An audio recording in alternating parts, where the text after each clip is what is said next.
Bien, buenas tardes. Mi nombre es Jesús Pérez. Dentro del proceso de levantamiento hidrográfico, yo voy a estar hablando, brevemente presentando lo que son los detalles hidrográficos. Bien sabemos que en el estudio de lo que son las aguas en sus diferentes formas, hay ciertos aspectos o características más importantes a la hora de realizar un levantamiento hidrográfico, a grosso modo, que debemos tener en cuenta. eh, eh, Conceptos fundamentales como son el caudal de un determinado cuerpo de agua, sea un río, un mar, un océano, un lago. Vamos a ver también el concepto de cuenca, esa parte donde nosotros nos nace el agua. Vamos a ver también lo que se refiere a una vertiente hidrográfica, el concepto de cauce o lecho, también lo que es el régimen fluvial y la dinámica fluvial, el concepto también de la erosión de la tierra por donde el cuerpo del agua fluye, también el sedimento fluvial y los tipos de valles y la pendiente que estos presentan. Vamos entonces a empezar hablando por lo que es una cuenca y el caudal. Básicamente, una cuenca no es más que el territorio que aporta agua al río al cual este contiene. Entonces, básicamente es como el área total que desagua en forma directa en la parte vegetal que deja caer agua o que deja que el agua fluya a un determinado río que la contiene. Entonces, básicamente esto es un resumen del área, es un área total, natural, que el agua que recogen las montañas proveniente de las precipitaciones, como la nieve, la, la nubosidad, la neblina. Entonces se puede decir que las cuencas básicamente son una unidad hidrográfica que se conforma por un conjunto de sistemas, eh, de cursos de aguas y que son delimitadas por las que son las cumbres, que son las partes más altas aquí en amarillo. Hay una especie de bordes. La cuenca, el área, por ejemplo, que alimenta esta cuenca, es toda el agua que puede almacenar esta parte de la montaña y que cruza su cauce. Entonces, como bien estamos diciendo, esa línea que es amarilla se llama línea divisoria porque es la que contiene el agua de la cuenca. En una determinada cuenca tenemos diferentes partes o etapas. En la parte donde nace el río, que es la parte más rocosa, se llama parte alta. Esta constituye lo que son laderas y montañas. Básicamente aquí es donde el río nace. Vemos todas las raíces, donde emana cada lugar, cada huequito por donde sale el agua que es almacenada.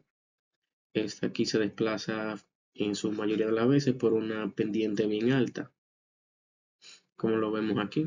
La pendiente, a diferencia con la parte media o baja, es mucho mayor. Entonces, ya el material aquí que se desprende en esta parte, nosotros vemos muchas erosiones y el material que desprende el agua aquí se almacena o se sedimenta en la parte más llana o baja o en la parte media, como vemos aquí. En nuestro país tenemos muchas cuencas y muchos ríos.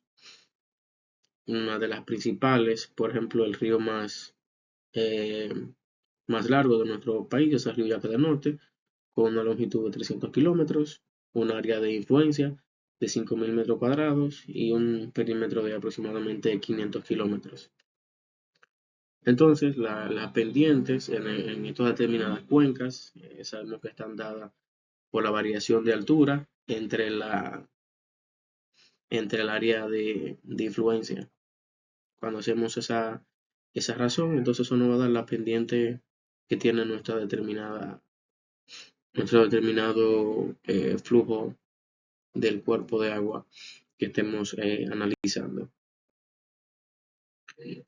Entonces, básicamente, el caudal de un río básicamente se puede definir como lo que es la cantidad de agua que lleva ese río en un momento determinado. Generalmente se mide en metros cúbicos por segundo.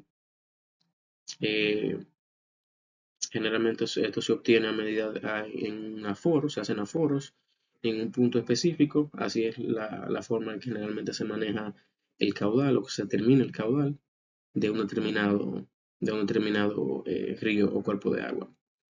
Entonces, básicamente el río, cuando viene con mucha presión, mucha crecida, el río transporta no solamente agua, sino también sedimento, que es la parte de tierra que proviene de las montañas. Este tiene un comportamiento generalmente muy distinto el uno del otro. Normalmente cuando se habla de caudal, implícitamente se entiende que es el líquido, pero también hay una parte que es tierra bien disuelta. Entonces, tanto estos dos pueden variar en el tiempo y a lo largo del recorrido. Vemos aquí entonces lo que es la dinámica fluvial. La dinámica fluvial se dice que es el proceso por el que la acción de los ríos, tanto lo que es la erosión como la sedimentación, esto modifican de alguna manera el, el lugar por la cual transita el agua a través del tiempo. Entonces, este es un concepto básicamente fundamental, como decía al principio, en el análisis de la hidrografía o de la hidrología, en especial en el estudio de las aguas continentales. El régimen fluvial básicamente es el comportamiento o la fluctuación del caudal de un río a lo largo del año. Este monto se obtiene promediando los caudales promedio de cada uno de los meses del año durante la mayor cantidad de años posible. Se refiere a las variaciones del caudal que suelen ser registradas en lugares de aforo. En esta pequeña imagen vemos el proceso de erosión y sedimentación. Cuando el caudal viene al río o el cuerpo de agua viene con mucha agua, hay zonas donde se erosiona, que son zonas donde el agua penetra y hace socavación. Entonces esas áreas son débiles y no son buenas para ningún tipo de asentamiento. Y la sedimentación, prácticamente este proceso es posterior al de la erosión. Muchas veces esos residuos que son retirados de aquí, muchas veces se quedan aquí debajo. Se van quedando aquí abajo y eso va acumulando tierra. Y eso es lo que muchas veces hay personas que le sacan la arena del río y esos asuntos. Esa es básicamente la forma en que se comporta este proceso.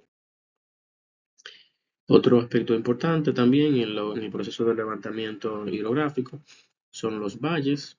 El valle generalmente es una depresión de la superficie que está entre dos vertientes.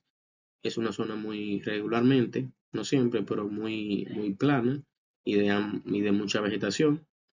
Dice que generalmente de forma alargada e inclinada hacia un lago, un mar o una cuenca, por donde habitualmente discurren las aguas de un río o el hielo de un glaciar. Generalmente se forma por la erosión fluvial y la meteorización mecánica. A mí, junto a mis compañeros, nos tocó exponer para la semana número 8. A mí me tocó hablar sobre la colindancia hidráulica. Ustedes saben que la colindancia y los linderos son líneas reales o imaginarias que separan dos territorios y dos países de territorios. La colindancia hidráulica son los límites sobre la superficie del mar colindante con su cota, dentro de la cual sigue el ejercicio de su soberanía, posee ciertos derechos especiales. En las convenciones nacionales sobre los derechos de mar se distinguen tres tipos de frontera, relación de los derechos que ejerce un Estado dentro de ellas. Las aguas del territorio hasta 12 millas náuticas desde la línea base de la cota sobre la que el Estado ejerce una soberanía absoluta. La zona continúa hasta 24 millas náuticas desde la cota sobre la que el Estado ejerce cierta competencia.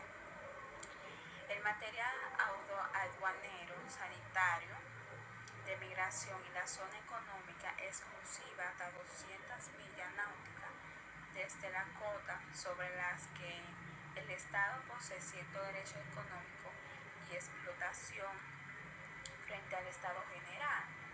Ustedes saben que cuando uno va a presentar un trabajo frente a mensura sobre un terreno, El terreno no tiene que ponerle la colindancia, cómo está delimitado al norte, al sur, al este, al oeste. Asimismo sucede en la colindancia hidráulica. Ustedes saben que aunque haya un mar o una playa, eso es profundamente, inmensamente largo. Entonces pasa a otro municipio el agua, entonces ejerce otro poder hacia otro estado. Hasta que mi parte, esa es mi exposición.